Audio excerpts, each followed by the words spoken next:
नाज़रीन तव्हांखे ॿुधाईंदा हलूं त सनधड़ी जे सिम नाले जी ھلندڙ صفائي ऐं खाटी वारो सही कम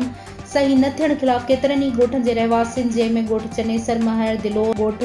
दरो खासख़ेली ॻोठ बगटी फार्म ॻोठ साजन राॼड़ ॻोठाणा منير ڪانھيو محمود बगटी आचरमरी बाली पंजाबी पारान احتجاجي मुज़ाहिरो करे सख़्त नारेबाज़ी कई वई आहे। रिपोर्ट मोहम्मद यूसुफ दर्स मौजूदु इन हवाले सां रहवासियुनि जो चवणु हो त हुकूमत तरफ़ां अरबे रुपयनि जी बजट रखी वई आहे, पर हिन वक़्तु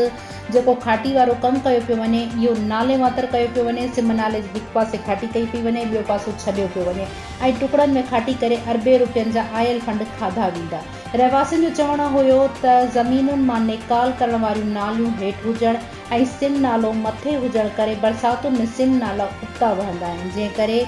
पाणी निकाल करण बजाए असांखे ॿोड़ींदा आहिनि। हिन वक़्तु खाटी दौरान इन्हनि जा मुंहं खोलिया न विया आहिनि, जंहिं करे ज़मीनुनि जो पाणी सिम नाले में निकाल न थी सघंदो। हिननि सिम नाले जी सफ़ाई सही न थियण खिलाफ़ एहतजाज कंदे हुकूमत सां मुतालबो कयो आहे त सिम नाले जी खाटी ॿिन्ही पासनि खां कराई वञे ऐं मुकमल कराई वञे ऐं हुकूमत तरफ़ां जारी कयल फंड जंहिंमें भोबियूं हयूं पयूं वञनि उन्हनि जी जांच कराई वञे।